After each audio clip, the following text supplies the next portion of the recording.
সংবিধানের যে সমস্ত ধারা অনুচ্ছেদ আছে সে অনুযায়ী সরকার কিন্তু সংবিধান অনুযায়ী কোনো ধারার মধ্যে আসে না। ওই 111-এর সরকারেরও বৈধতা দেওয়া হয়েছে আপনার শেখ হাসিনাকে। আপনার ওই সময়ে যে নির্বাচন এখন হয়নি, নির্বাচনের পরিবেশ নাই বলে অনেকেই এই কথাগুলো বলার চেষ্টা করছে। আপনি ইতোমধ্যে জানেন যে জাতিসংঘ সাধারণ পরিষদের ৮০তম অধিবেশনে প্রধান উপদেষ্টা ডক্টর মোহাম্মদ ইউনূসের সঙ্গে যোগ দিচ্ছেন ৪ রাজনীতিবিদ। ৪ জনের সবাইকে তো জানেন, বিএনপি মহাসচিব মির্জা ফখরুল ইসলাম আলমগীর এবং বিএনপির আন্তর্জাতিক বিষয়ক সম্পাদক হুমায়ুন কবিরও যাচ্ছেন সেই ৪ জনের মধ্যে। আপনার কাছে জানতে চাই, এরা দুইজন কোন ভূমিকায় ডক্টর মোহাম্মদ ইউনূসের সঙ্গে এই সফরসঙ্গী হচ্ছেন? এটা তো আমি বলতে পারবো না কোন ভূমিকায় তারা সফরসঙ্গী হয়েছে। সফরসঙ্গীর তালিকা প্রস্তুত করেছেন মাননীয় প্রধান উপদেষ্টা মহোদয়। আচ্ছা, এবং এটা আমি মনে করি না যে এটা গত পুরনো নিউজ, গত কয়েকদিন থেকে এটা আপনার হচ্ছে। এবং এখানে লম্বা সফর, বিশেষ করে বিমানে লম্বা সময়, আসার সময় এক দীর্ঘ সময়, এবং সেখানে কয়েকদিন অবস্থান করবে। স্বাভাবিক কারণেই আপনার এখানে বিএনপি, জামাত এবং এনসিপিরও তো আছে।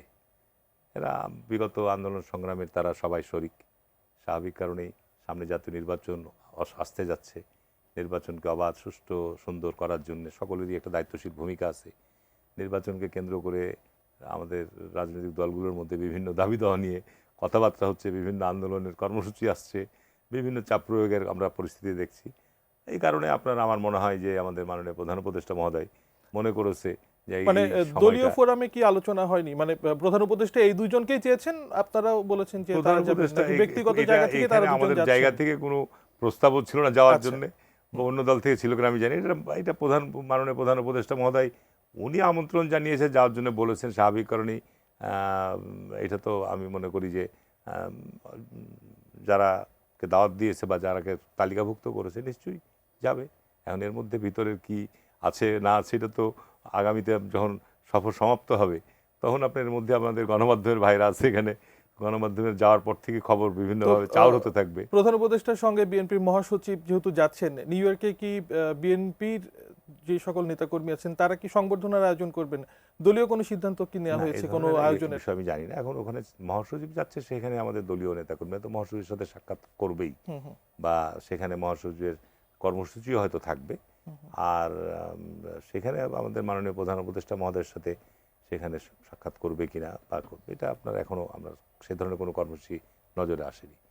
মূলত আপনার এখানে আমার যেটা ধারণা যে এই যে বিমানে একসাথে যাওয়া আসা এবং সেখানে অবস্থান করা, এর মধ্যে দেশের সামগ্রিক রাজনৈতিক পরিস্থিতি, নির্বাচন উত্তর পরিস্থিতি, নির্বাচনে তার কারণ বর্তমান সরকারের এই সময়টাতে একটা কঠিন সময় পার করছে, এবং সাংবিধানিকভাবে সরকারের আগামী দিনে একটা আপনার বৈধতার প্রশ্ন আছে এবং সংবিধান সংশোধনের প্রশ্ন আছে। এগুলো আগামী জাতীয় সংসদ ছাড়া সম্ভব না, যেভাবেই বলি না কেন।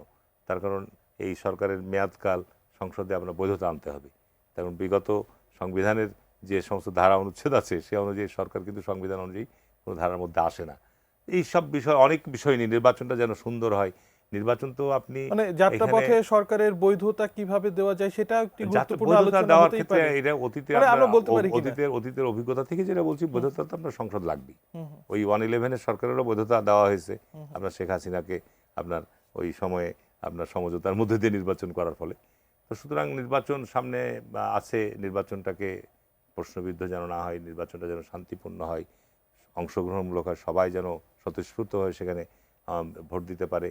এখানে শুধু তো আপনার দায়িত্ব শুধু সরকারের না, আইন প্রয়োগকারী সংস্থা বা রিটার্নিং অফিসার, প্রিজাইডিং অফিসার, এই সেনাবাহিনী, তাদের না, এটা আমরা যারা নির্বাচনে অংশগ্রহণ করি তাদের বিরাট দায়িত্ব আছে।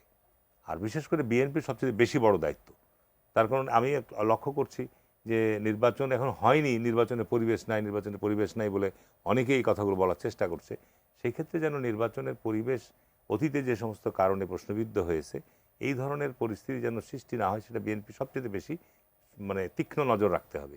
বিএনপি যারা নির্বাচন করবে, যারা অন্যান্য প্রার্থী নির্বাচন, তারা যেন সকলেই সমানভাবে নির্বাচনে প্রতিযোগিতা, প্রতিদ্বন্দ্বিতা, সভা সমাবেশ করার যে আচরণবিধি থাকবে, এই আচরণবিধি যেন সবাই অনুসরণ করে।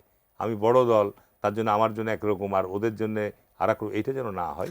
তাহলে আমি মনে করি যে আপনার আমাদের যে উদ্দেশ্য, আমরা যে গণতন্ত্র উত্তরণের যাত্রাপথটা শুরু করতে যাব, তাহলে আপনার এটা জনগণের মধ্যেও যেন স্বস্তি নিয়ে আসবে এবং আগামী দিনে দেশকে গঠন করার ক্ষেত্রেও একটা বিরাট ভূমিকা রাখবে। কিন্তু নির্বাচন যদি কোনো কারণে সরকারেরও যদি আপনি 111 সময় যেমন আপনার যে সরকার বিদায় হয়েছে অ্যারেঞ্জ নির্বাচন ছিল 2008-এ, কোনো সন্দেহ নাই। তো সেই কারণে যদি আগামীতে যেন কোনো অ্যারেঞ্জ নির্বাচন না হয়, মানে আসন ভাগাভাগি নির্বাচন যেন না, আসন বন্টনের যেন নির্বাচন না হয়।